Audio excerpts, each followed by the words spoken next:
Maligayang pagdating sa Movie Pinoy Recap Story. Sa video na ito ay inyong matutunghayan, ang action drama mystery thriller movie, na may pamagat na, Lamb Game.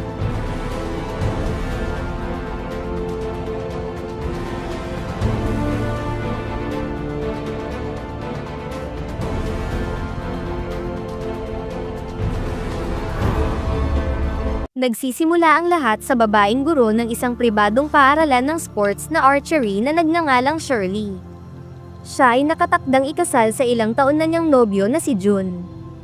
Ang araw na ito ay napaka-espesyal sa kanilang dalawa dahil matapos ang kanilang pagtatyaga sa pag-iipon ng pera para sa kasal ay sa wakas matutupad na rin ang kanilang pinapangarap.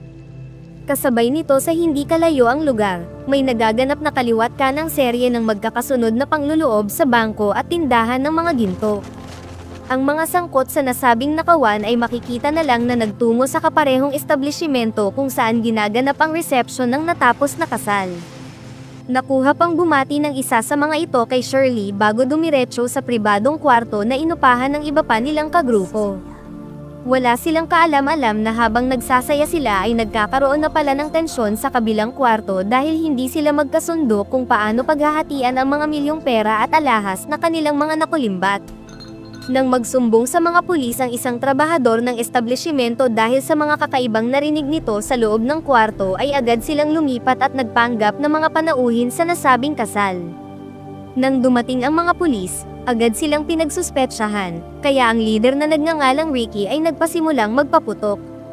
Ang masayang pagsasalo-salo ng mga bisita ay tuluyan ng nauwi sa kaguluhan. Lahat ng mga pulis at security staff na dumating ay walang kaabog-abog na inubos lahat ng grupo ng magnanakaw na gang. Minalas pa na nasa dulong bahagi nakapwesto silang mag-asawa kaya hindi agad nila nagawang makalabas habang nangyayari ang lumalalang kaguluhan. Upang maprotektahan si Shirley ay lumaban na rin si John dahil alam niya na kung wala siyang gagawin ay tatapusin lang din silang dalawa ng mga ito sa oras na sila'y matagpuan. Matagumpay niyang nakuha ang baril ng isa sa mga kawatan at nang tatapusin na sana niya ang isang ito ay malalaman na lang na nakita na pala ng leader si Shirley sa kanyang pinagtataguan. Dahil rito ay walang ibang napagpilian si John kung hindi pa kawalan ng isa sa mga kasamahan nila kapalit ng kanyang asawa. Sa kasamaang palad ay masyadong naging tuso ang kalaban na leader at tinangka agad nitong tapusin si Shirley na agad namang hinarang ni John para mailigtas si Shirley. Nang marinig ang paparating na karagdagang responde ng mga kapulisan ay umalis ang nasabing grupo na para bang walang nangyari at hinayaan na lang nila si Shirley. Makalipas ang ilang buwan mula sa mga hindi inaasahang naganap, siya ay namuhay ng mag-isa at ipinagpatuloy ang pagtatrabaho. Habang siya ay pauwi mula sa maghapon na sesyon sa isang building na bagong pinaglipatan at inuupahan ng kanilang pribadong paaralan ay tinulungan niya ang isang bulag na residente ng lugar. Sa hindi inaasahang mapaglarong kapalaran, ang building kung saan siya nagtatrabaho ay makikita na umuupo rin pala rito ang grupo ng gang na tumapos sa kanyang asawa. Sumakto pa na naiwan ni Shirley ang kanyang cellphone kaya muli siyang bumalik sa building para kuhanin ito. Wala siyang kaalam-alam na may nangyayari na palang kahindik-hindak sa naturang establishmento kung saan tinapos na ang nagbabantay na guard at inuumpisahan na nila Ricky ang pagligpit sa iba pa nilang kagrupo na gustong angkinin ang malaking bahagi ng porsyento ng kanilang mga nanakaw noong araw na iyon. Nagulat na lang siya sa kanyang mga nasaksihan na naging sanhi para makalikha siya ng ingay. Dahil rito ay agad siyang hinabol ng mga kasamahan ni Ricky. Mabilis siyang nagtago sa ilalim ng kotse ng dalawang magkasintahan na may kasalukuyang ginagawang kababalaghan sa loob. Sila ang naaktuhan ng isa sa mga gangster na humahabol na nagngangalang Asi. Sa pag-aakala na sila ang kanilang hinahanap ay mabilis nitong binatak palabas ng sasakyan ang nobyo. Sinubukan pang magpaliwanag ng nobya na nasa kotse na nagkakamali siya ng taong inaakala pero hindi siya pinakinggan ng gangster na ito. Habang tuwang-tuwa ay sunod niya itong pinuntirya, nang mapansin na may itsura at maganda ito ay walang pag-aatubili na nagpasimula siyang mag-araro. Walang magawa si Shirley sa kanilang sitwasyon, patuloy siyang nagkubli sa ilalim ng nasabing kotse habang nagpapakasaya ang gangster sa pagtikim rito. Naudlot ang lahat nang dumating ang kasamahan nito na nagngangalang Jean. Nagpaalala ito na tigilan muna niya ang paglalaro dahil ang mahalaga ay makuha muna nila ang mga pera na nasa vault ng nasabing establishmento. Nang umalis na sila ay tila ba nakahinga na ng maluwag si Shirley, subalit sa hindi inaasahan ay tumunog ang kanyang cellphone na naging dahilan para matunton siya ni Asi. Hindi agad ito nagpatumpik-tumpik na siya ay matikman. Dinala siya nito sa CCTV control room ng lugar para dito umpisahan na paglaruan ng walang tigil. Dito palang napagtanto ni Shirley na ang mga individual na ito ay ang siya ring nanggulo noon sa kanilang kasal ng kanyang yumaong asawa. Sa mga puntong ito ay maigi na niyang pinagpaplanuhan ng mabuti kung paano siya makakatakas sa bastardong gangster na patuloy siyang binababoy habang ang dalawa nitong kasamahan ay abala sa pag-iimpok ng mga nakaw na pera. Nagawa niya itong maisahan ng matagumpay niyang mapindot ang alarm button sa ilalim ng guard room na agad na nagpatunog ng mga sirena sa buong establishmento. Dahil hindi abot ng kanilang isipan na si Shirley na pala ang may gawa nito ay nawala ang atensyon ng nagbabantay na si Asi. Buong pag-iingat siyang dumiretso sa labasan ngunit dinatnan niya na nakakandado ang harang at minalas pa na nahulog ang kanyang cellphone. Sinubukan agad niyang maghanap ng iba pang alternatibong daan palabas. Ngunit sa kabila ng kanyang pagkukubli sa mga kasulok-sulukan na maganda sanang pagtaguan ay natunton pa rin siya nito dahil tila kabisado na talaga nila ang buong lugar. Nang sa puntong sisimulan na naman itong paglaruan siya ay may biglang dumating na isang individual at dagli siyang tinulungan. Ito ay ang kaninang bulag na kanyang tinulungan kanina na nagngangalang Nandi at ang kamangha-mangha rito na kahit wala itong kakayahang makakita ay tila ba mayroon itong espesyal na talento sa pakikipaglaban. Matapos mapabagsak ng walang kahirap-hirap ay naging desperado ang bastardong gangster at nagpasimula itong magpaulan ng putok. Naging umaatikabo ang mga sumunod na tagpo at pinaulanan naman siya nito ng sunod-sunod na mga kombinasyon ng mga mano-manong atake na talagang nagpaintindi sa kanya ng malaking agwat ng kanilang lakas at kakayahan. Dahil hindi na niya malaman kung paano tatalunin ang isang kalaban na wala namang kakayahang makakita ay nagpatuloy na lamang ito sa pagpapaulan ng putok sa kanilang dalawa ni Shirley. Nang mapagtanto ng gangster na nakabase lang sa pandinig ang kakayahan nitong makabasa ng galaw ay sinubukan niyang atakihin ito ng tahimik patungo sa likod na agad namang gumana. Subalit tila mas lalo lang nanggigil sa kanya ang matandang bulag at sa pagkakataong ito ay para bang hindi na ito nagpigil pa ng lakas kung saan talagang balak na siyang tapusin sa mga pagkakataong ito. Hindi nagtagal ay nalaman ng dalawa niyang kasamahan ang sinapit nito. Nanuot ang matinding galit ng kanilang leader at sinabing hindi sila aalis sa lugar hanggat hindi nila nahahanap ang tumapos sa kasama nila kasama na si Shirley para walang maiwang mga ebidensya sa lahat ng mga ginawa nila sa lugar na ito. Nagtungo sila Shirley sa apartment room ng nasabing matandang bulag upang dito ay maipaliwanag na rin sa kanya ang buong sitwasyon at kung sino ba ang mga kawatan na naghahasik ng gulo sa naturang establishmento.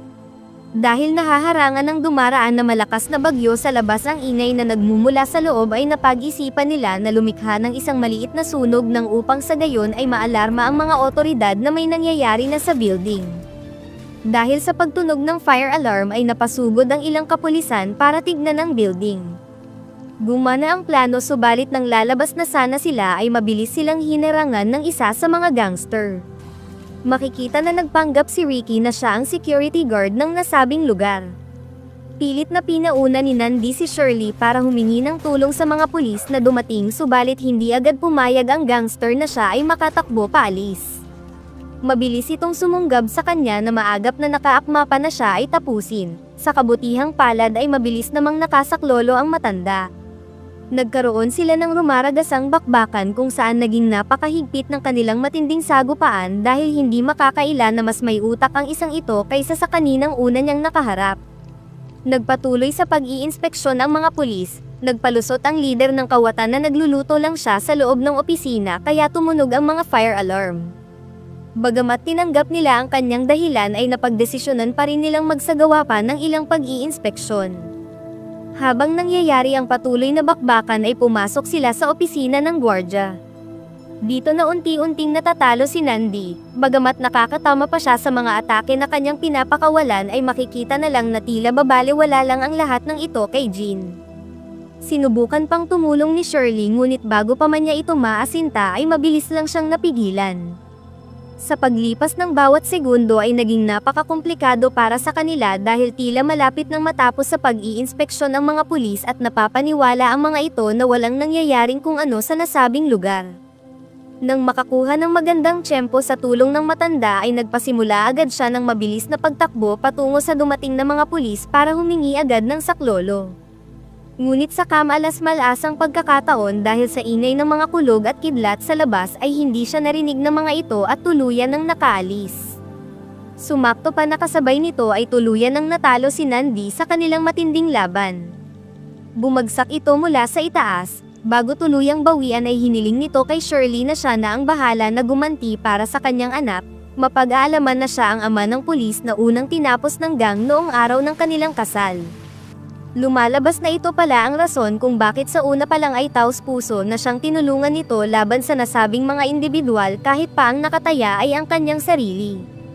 Agad siyang kinuha ni Ricky. Sinabi nito na sa wakas ay maigaganti na rin niya si Asi dahil mapag-aalaman na bukod sa pagiging kagrupo ay kapatid rin pala niya iyon. Napangiti na lang si Shirley sa kanyang mga nalaman at itinanong niya rito kung anong gagawin niya kung kanyang malalaman ang katotohanan na si Jean ang totoong tumapos sa kapatid niya kanina. Hindi nagtagal ay mabubunyag na lang na ito nga ang totoong mga naganap. Lumalabas na gusto nitong masolo ang lahat ng milyon-milyong mga pera at mga alahas na kanilang mga pinag-aawayan noong una pa lang.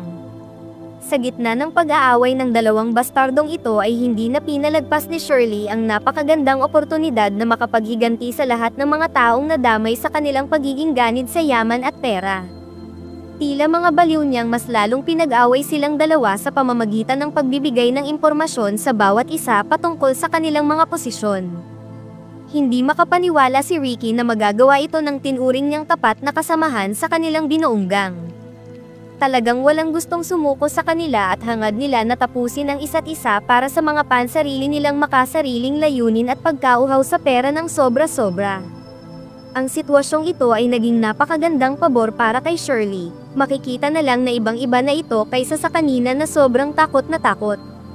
Ngayon ay tila handa na siyang lumaban. Lumabas siya ng control room at tinungo ang kotse na kanilang gamit kung nasaan ang mga pera. Sa patuloy na nangyayaring tensyon at bakbakan ng dalawang gangster ay nagawa ng mapuruhan ni Ricky si Jean. Nakaganti pa ito ng pagsipa palayo kasunod ng paggamit niya sa napulot niyang armas.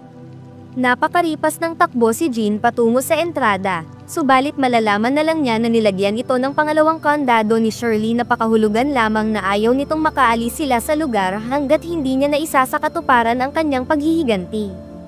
Nang ibibigay na niya ang panghuling pana na tatapos sa walang kwentang ito ay dumating si Ricky kung saan ito na ang tumapos kay Jean.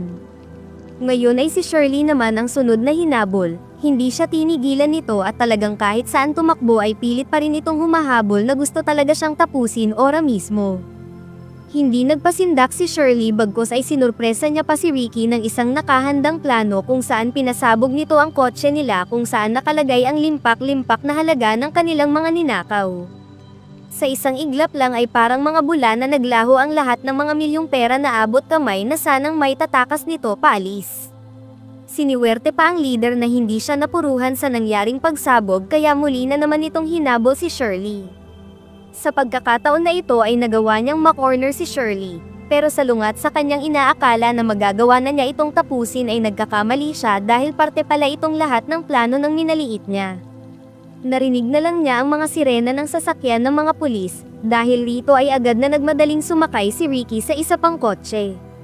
Gusto niyang makalabas agad ng establishmento pero dahil sa tinamo nitong tama mula kay Shirley ay halos hindi na siya makapag-drive ng maayos. Sa ilang saglit ay makikita na lang niya na nakaabang na si Shirley sa kanyang paglabas. Ibinigay niya ang pangtapos na atake kung saan nakapaloob rito ang ilang panahon niyang kalungkutan mula sa ginawa nilang panggugulo noon sa kanyang kasal. Sa pagtatapos ay tuluyan ng sumapit ang bukang liwayway dala ang panibagong ngiti at pag-asa.